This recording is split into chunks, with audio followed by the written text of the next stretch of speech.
Apa yang dijelaskan oleh musannif pengarang ini sangat sering kita lihat, sangat sering kita buktikan. Orang yang dulunya kada tahu apa-apa tentang agama, sekalinya kembali kepada Allah. Nah, maka orang ini sebenarnya diberi Allah nurul bidayah. Orang yang selama ini kada tahu dosa, kada tahu maksiat, selalu dilanggarnya, ternyata orang ini akhir-akhirnya kembali kepada Allah. Nah, maka orang ini dapat pemberian Allah nurul bidayah itu. Nah, para muhibbin rahimakumullah. Kenapa sebabnya Allah Subhanahu wa ta'ala memberi orang ini nurul bidayah itu? Orang yang selama ini berpaling lari daripada Allah ternyata kembali. Kada disangka-sangka. Kalau melihat kelakuannya dahulu itu kada menyangka. Sekali wahini ya atikaf di masjid menuntut ilmu. Kalau dahulu jangankan ke masjid, tiba-tiba orang ini dapat nurul bidayah dari Allah. Nah, kenapa sebabnya sehingga Allah memberikan orang ini nurul bidayah itu? Para ulama mengatakan wadzalik imma bisababiz dzurriyyatit thayyibah. Ada kalanya itu sebabnya adalah orang ini punya zuriat yang baik, keturunan yang baik. Mungkin kainya kah dahulu orang saleh, datuknya kah dahulu itu orang yang wali. Apalagi mbah datun itu, abahnya datuknya kah nang saleh umpamanya. Sehingga cucu buyutnya ini diberikan Allah nurul bidayah itu, berkah keturunan.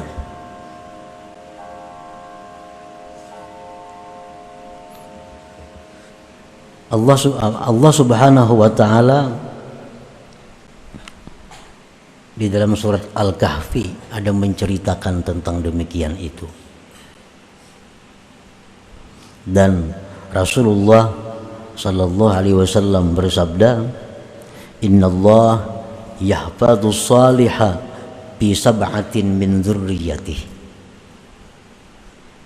Hadis ini dibuat dalam tafsir Al-Qurtubi. Sesungguhnya Allah Subhanahu wa ta'ala memelihara orang saleh itu pada 7 generasi keturunannya.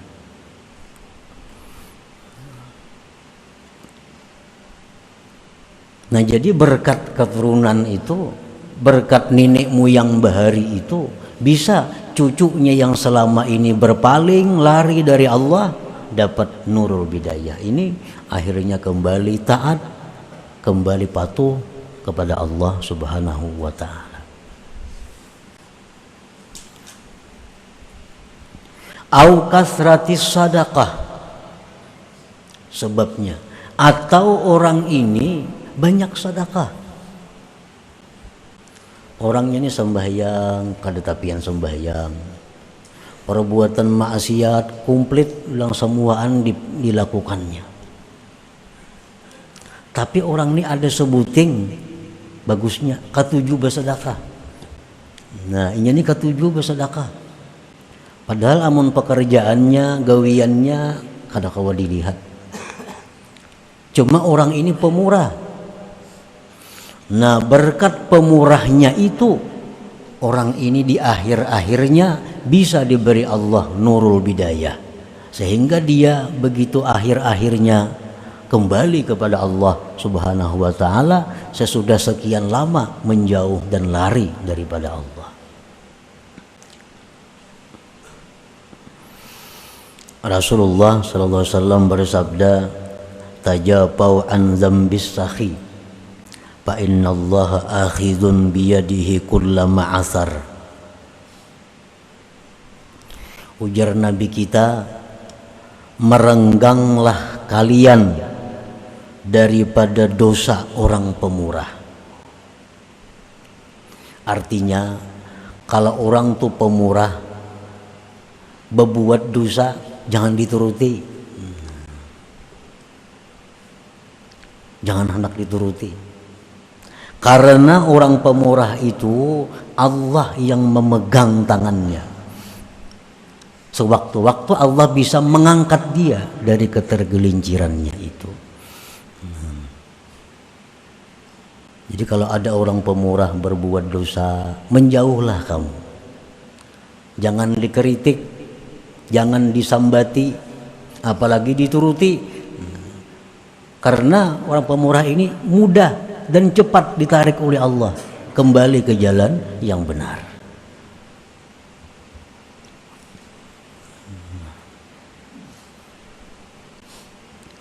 Au hubbis salihin, atau cinta orang saleh. Orang ini kelakuannya luar biasa, maksiat semuaan hampir dilaksanakan, diperbuatnya. Ibadah-ibadah orang ini lalai. Cuma orang ini ada satu kelebihannya, dia ini hubbus salihin, cinta kepada orang saleh. Ini kalau urusan orang saleh kemana aja didatanginya. Ada dengar di situ ada orang salihin, diilanginya. Ada dengar orang-orang yang mulia, didatanginya. Dia cinta kepada orang saleh. Nah, satu saat kecintaannya kepada orang saleh ini membawa berkah kepada dirinya untuk menarik datangnya nurul bidayah, cahaya petunjuk yang pertama itu kepada dirinya.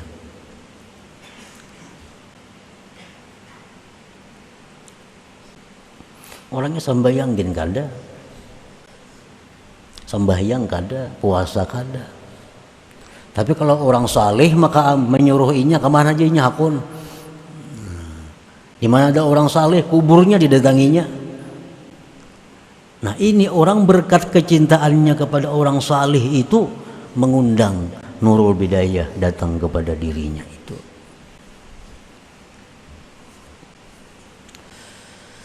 Awil ilm, atau ilmu.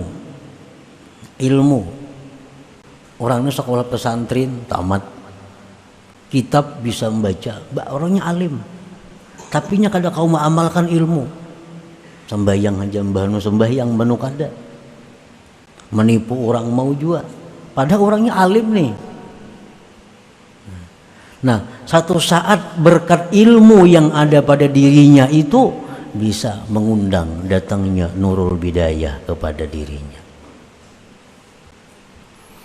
Rasulullah sallallahu alaihi wasallam bersabda, ittaqu zallatal alim wantaziru fai'atah.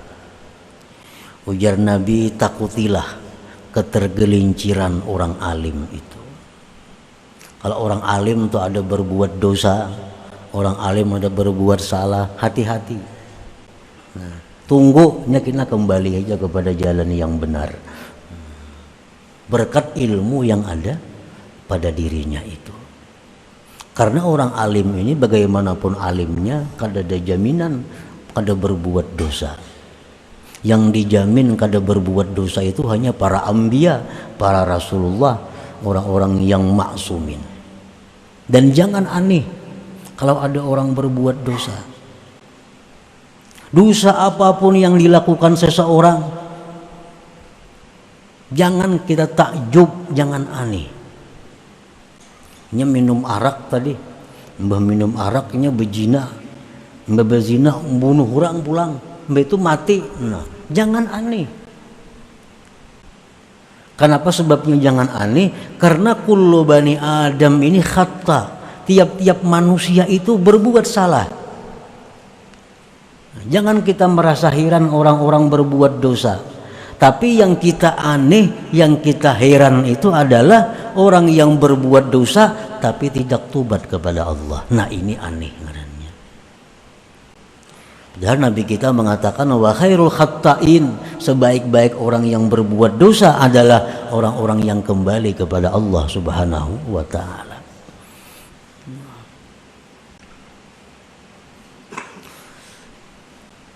au du'ais salihin, atau karena doa orang saleh.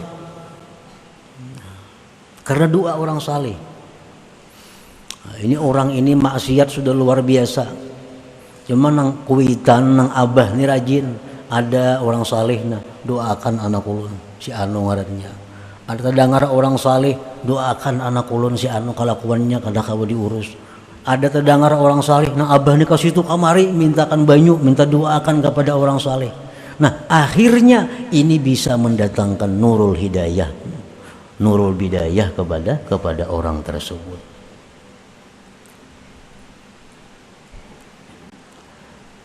Au bi musibatin asabathu, atau suatu musibah yang menimpa dia.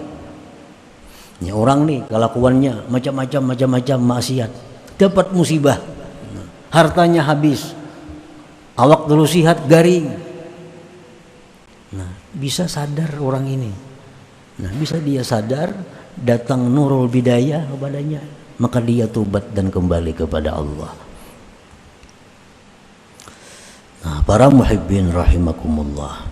Jadi nurul bidayah ini cahaya pertama yang datang dari Allah kepada seorang hamba, itu dapat merubah watak, merubah kelakuan hamba yang dulunya lari kepada Allah menjadi datang kepada Allah. Yang dulunya maksiat tobat kepada Allah. Yang dulunya lalai ingat kepada Allah. Karena dapat cahaya bidayah daripada Allah Subhanahu wa ta'ala.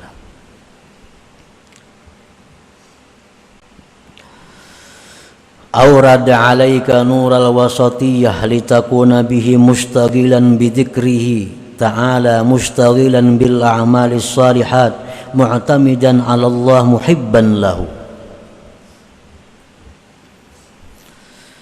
Nah, kemudian yang kedua, Allah Subhanahu wa ta'ala mendatangkan kepada engkau nural wasatiyah. Nural wasatiyah. Agar engkau dengan nur itu sibuk dengan zikrillah, sibuk dengan amal-amal saleh, berpegang atas Allah, cinta kepada Allah. Nah, ini sesudah dapat nurul bidayah tadi, sesudah dapat nurul bidayah itu, maka dia satu saat bisa dapat nurul wasatiyah, cahaya yang nomor 2 ini. Bila orang dapat cahaya yang nomor 2 ini, maka orang ini kesibukannya hanya urusan amal saleh. Kesibukannya hanya urusan ibadah.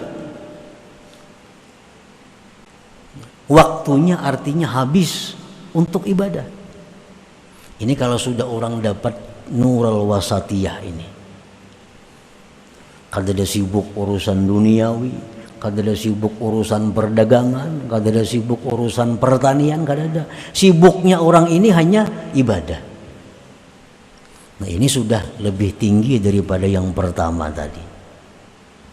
Sibuknya orang ini dengan ibadah dan dia tidak berpegang kepada ibadah itu, dia berpegang kepada Allah dan cinta bagi Allah Subhanahu wa ta'ala. Nah, wadalik yang demikian itu imma ada kalanya bisa babit taubatis salikah wa kasratiz zikri wat tafakkur, orang ini dapat cahaya wasatiyah ini sebab tobatnya yang benar. Tobatnya yang benar, banyak zikir dan tafakkur, maka diberi Allah nurul wasatiyah tadi.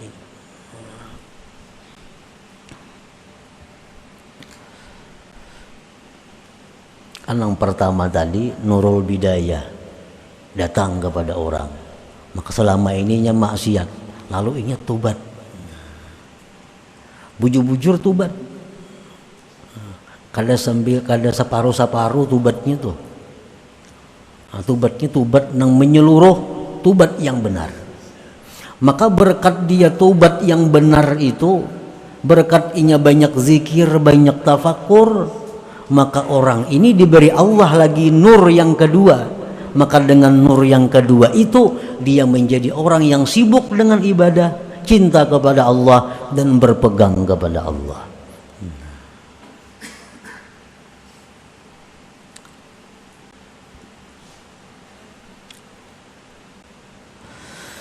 Aurada alaika nuran nihayah litakuna bihi 'ala Allah syahida wa an ghairihi ghaiba wa dzalika sababu hubbillah iyyak faj'alaka min ahli musyahadatih. Sesudah nur yang kedua ini datang kepada dirinya, maka dia jadi orang yang sibuk dengan amal-amal saleh. Allah beri lagi nur yang ketiga. Nah, maka dengan nur yang ketiga ini dia bisa musyahadah kepada Allah Subhanahu wa ta'ala. Dia melihat sesuatu selalu ingat kepada Allah. Dia mendengar sesuatu selalu ingat kepada Allah. Dia merasakan nikmatnya sesuatu ingat kepada Allah. Dia merasakan pahitnya sesuatu ingat kepada Allah. Nah, ini kalau yang ini sudah dapat nurun nihayah. Orang seperti ini orang yang sudah dapat cahaya yang ketiga dari Allah Subhanahu wa ta'ala. Dan mendapatkan cahaya yang ketiga ini adalah semata-mata hubbullah iyyahu, cintanya Allah kepada dia.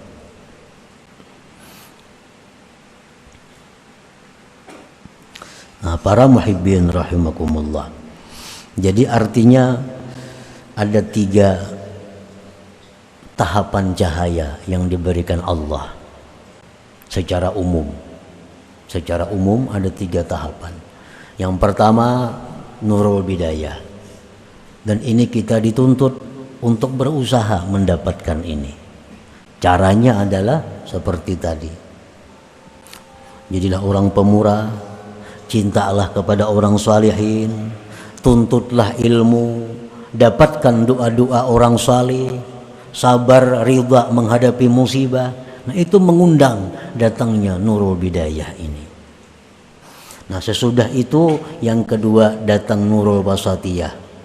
Kita menjadi sibuk dengan ibadah. Tidak ada kesibukan kita urusan dunia. Kesibukan kita adalah urusan amal salih, urusan ibadah. Kita jadi orang yang cinta kepada Allah. Jadi orang yang berpegang, bersandar kepada Allah. Nah, kemudian yang ketiga, ini semata-mata pemberian Allah. Kita diberi lagi nurun nihayah.